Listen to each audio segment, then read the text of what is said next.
but you got away with it. The good little kid routine worked. I was a good little kid, but I was a psychopath a little bit too. So just a little different. Hey everybody, Larry Lawton here. I'm gonna do a video that's a little different. I'm gonna be reading stories from some of you guys, and then I'm gonna be reflecting on my own childhood and the way I grew up. Before I get started, please subscribe if you haven't. Please check out our Patreon memberships and YouTube memberships. And listen, make sure you understand one thing. Make good choices. I'm saying that in the beginning because I don't want you to get any idea that my childhood was a good childhood and it was the way to grow up. So let me start right out. I'm going to read a story. When I was about 12 or 13, I saw a pen that I really liked and would always borrow from a teacher. So one day I thought, why not get it for myself? Just before class ended, I stood next to the box that she kept the pens, and when everyone was walking out and she was looking away, I quickly put it in my pocket. My pockets were giant, and I would steal a bunch of stuff with them, and I walked out of class and she didn't notice. When I was walking to go home, I just felt so exhilarated. It was an eraser that actually works, and I never got caught. You know what caught me on this story? Because my childhood, when I was in school, and I remembered, I got kicked out of school when I was about 11. I got kicked out of school in a Catholic school at the time because I wrote a note that said, "Who would fuck Mrs. Arnolino?" I know you're probably laughing, but this is just my childhood. I passed this note around, and I'll never forget, I got caught by Sister Mary Stanislaus. I was in about 6th grade, and when I got caught, boy, they grab your hair, they pull your hair. This is Catholic school, man. They used to hit my ruler, man, stuff like that. She was a lay teacher in the school, and the nuns caught it. And myself, a guy named Scott Garriola, and somebody else got sent to the principal's office, which was Sister Mary Clare. Good memory, huh? Never forget. Sister Mary Clare. So we were waiting for my dad. You're waiting our parents. One kid's crying. My dad come in. He had the construction boots. He goes and sees the principal. Comes out, says, "Get in the car." We go home, and he says, "Go upstairs." We actually lived in the attic. My dad built the attic in our house to be 2 bedrooms. It was actually the attic, but he built bedrooms up there. So my brother and I lived up there. I went up there, and I was waiting to get in big trouble, and I heard my parents. I was near the stairs listening, and I heard my dad and mom, my dad kind of laughing, and I knew I wasn't going to get in big trouble. My mother was like, "Oh, don't encourage this stuff. Don't laugh. This isn't funny." But what made me think about that story, because of this story, it was that feeling. He felt exhilarated. He kind of got away with something. And, stealing the pens and shit. People do it at school and work, and it's not right. We all know that. But it's kind of funny in its own way that kids start thinking like that at whatever age. And, most adults probably know it. A lot of times they'll let us get away with things. But a lot of adults know what we're doing. I know that for a fact, but it's just what it is, I get a kick out of that too. We think we're smart. We think we're slick. Trust me, man, when I'm dealing with young people, you don't think I know every fucking trick in the book. Trust me, I do. Here's another one. When I was about 11 or 12, my family was in some financial trouble. We could barely afford for me to eat at my school. When you walk up to the lunch line, there is a wall between the cafe and the line. There was a camera on the door to the line, and I knew exactly when it would turn away. When the camera wasn't looking, I would take juice, milk, chips, or anything small and sell them to my friends. The teachers found out, and when they asked my friends who did it, they didn't tell. I almost had $100. I was never caught.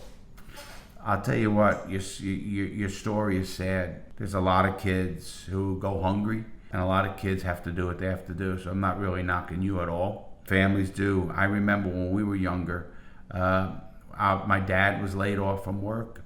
My mom was a nurse. We had 5 kids. We had no money. I played basketball in my slippers, and because I wore out my sneakers, and they couldn't afford new sneakers for me. Literally played basketball in slippers up near a bridge that we used to call the toll booths, and all grease got on my slippers and everything.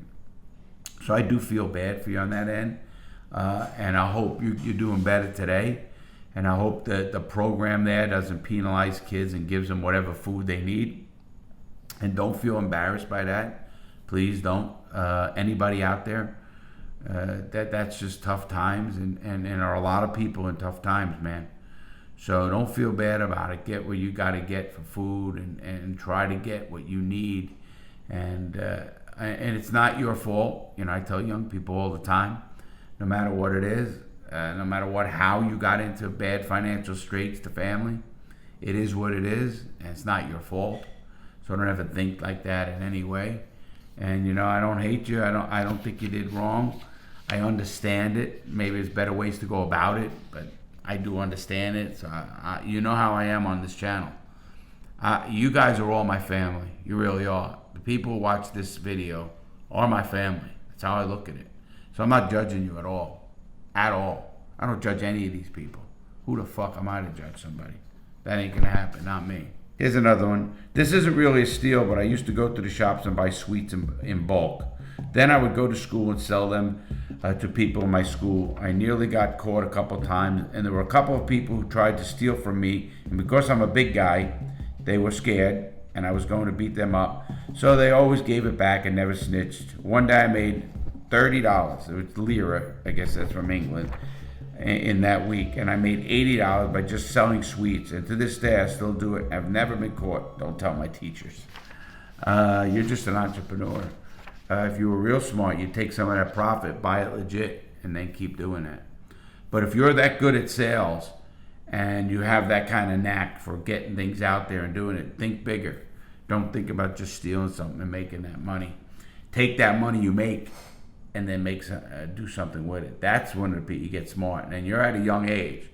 Fuck telling your teacher. I'm telling you what to do. Get the profit you make, buy something maybe legit, and sell that.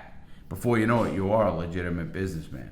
Think of it that way. Don't think of it like, let me just keep getting away with stealing. That was my mistake, getting away with stealing. Terrible. Okay, my neighbor killed my dog, so I welded his car doors shut and all the outside doors shut while he was sleeping, and I put a jammer on his house so he couldn't make any calls. I never got caught. He stayed locked up for 2 weeks before I informed the fire department. Now, I don't know what you mean by that, because I'm sure he could get out of that house, obviously, unless you welded windows closed and they bit and bang, and there would be somebody coming by, mail wouldn't get caught. So I don't know, get that story. If you killed your dog, man, you guys all know I'm an animal lover. I hope everybody knows that. I am an animal lover. So I don't, like anybody that kills any animal. Obviously accidents happen. And if you killed your animal by accident, it's sad, because I have 2 cats that I love very much.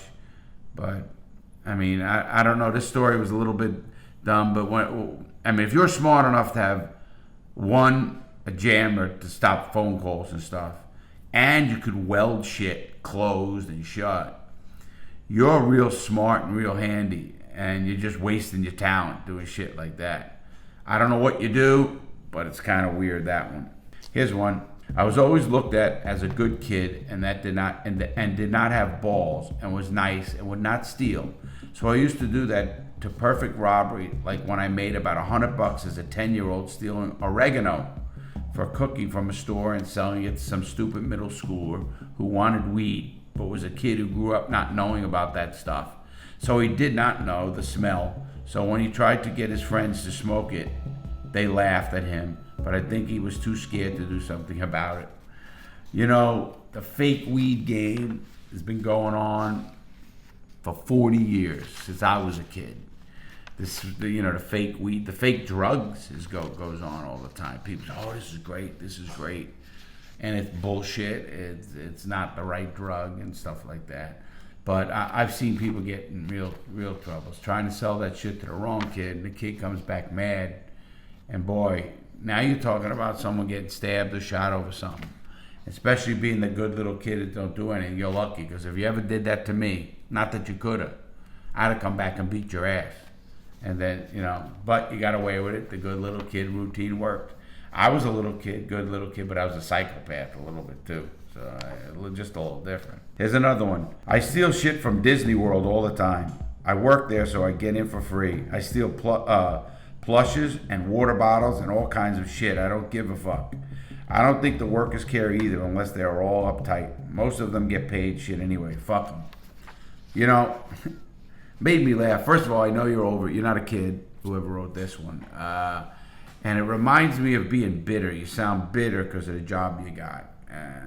And I often tell people, don't get like that. Quit. Learn something from them. Learn how not to treat people. I live near Disney World. I live an hour from Disney World, maybe a little hour and 15 minutes from Disney World. Listen, I'm not all this big corporate guy and saying shit. And again, I'm no one to preach about so being such a great guy. But I am saying, don't. You sound bitter. You sound mad. You sound like, fuck. I don't give a fuck. Go get another job. You're smart. Yeah. Listen, people can work.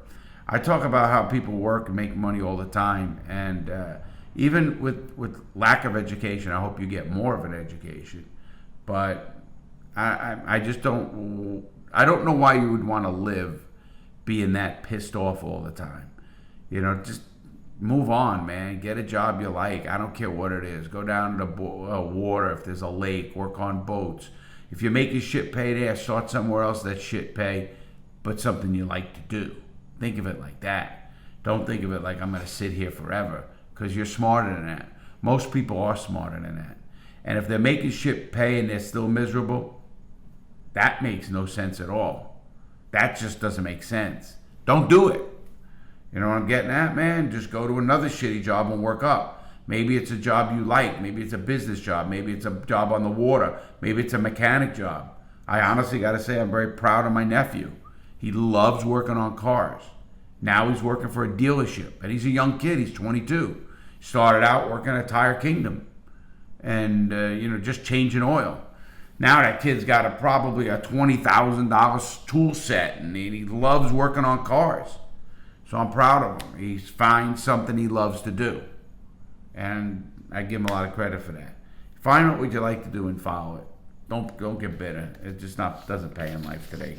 Here's another one. I used to rob stores downtown in the back when they had no camera, and if you bashed the door, an alarm would go off, and I would need another person out front to tell me how many people are running the store.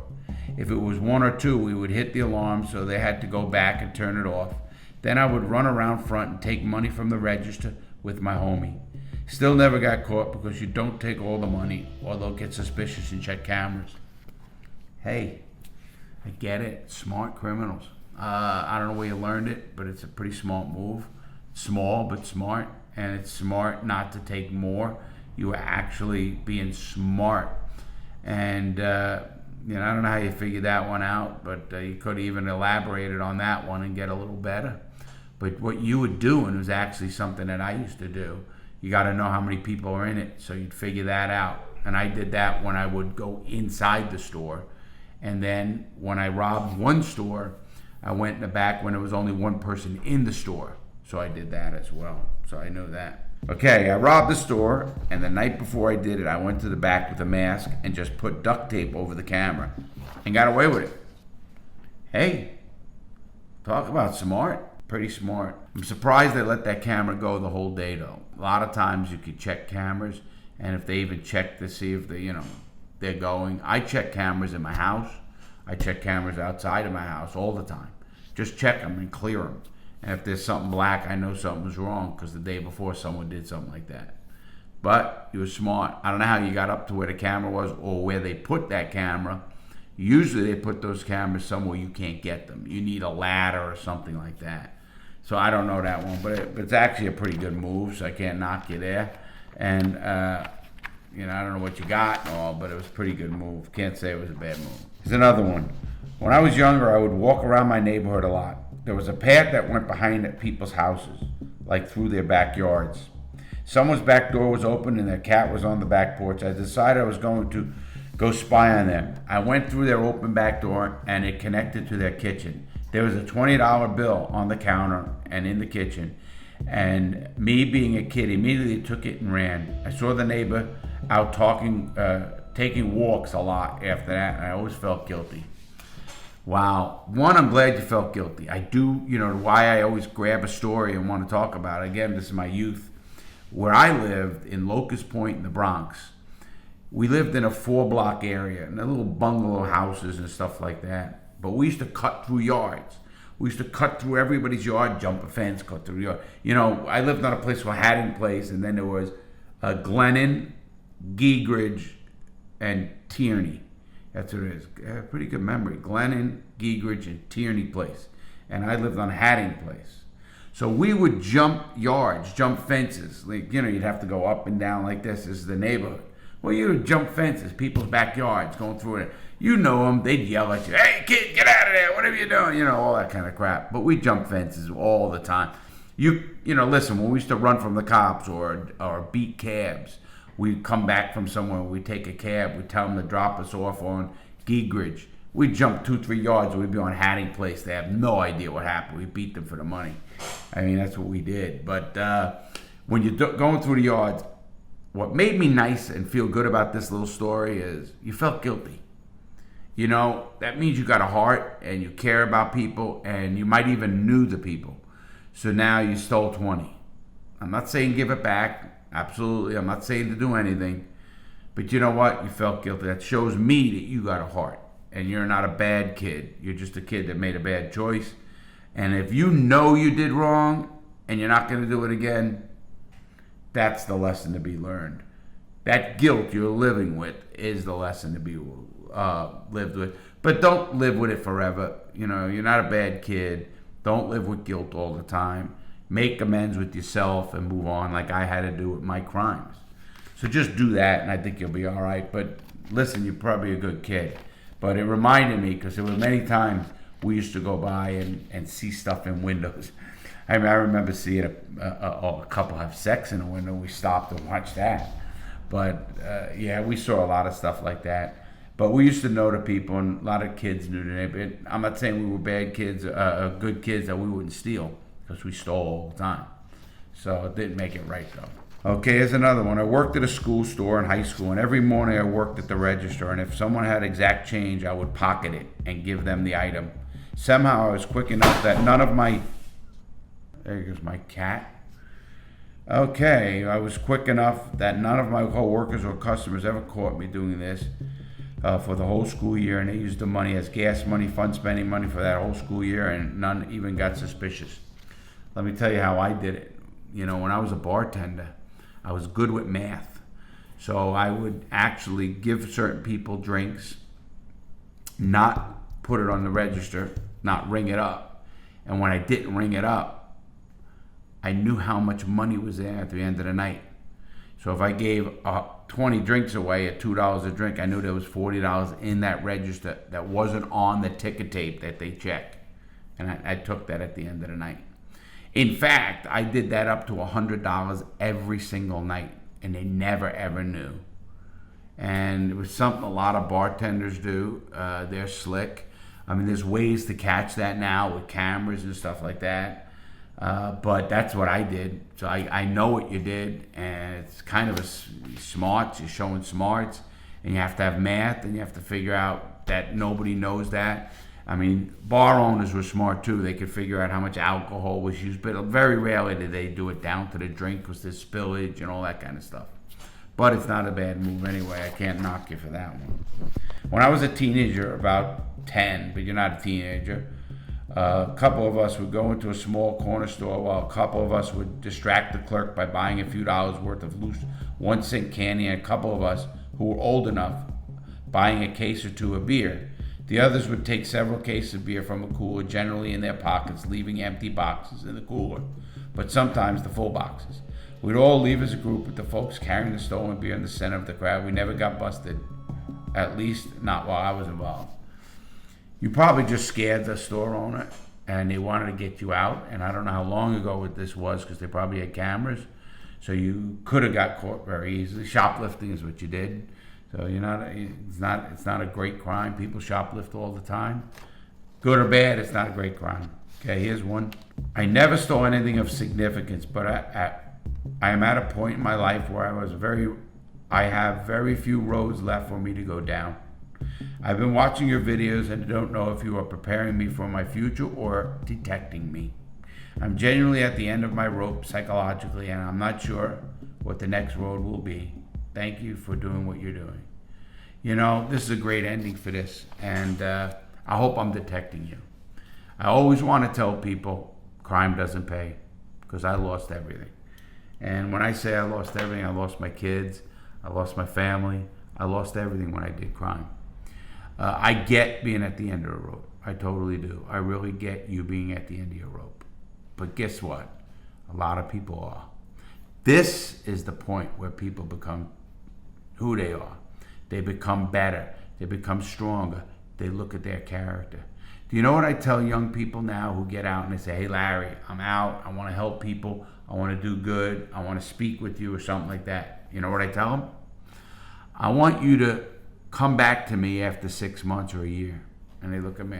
I want you to face rough times and still do the right thing. That's when I know you're repaired. That's when I know I was repaired.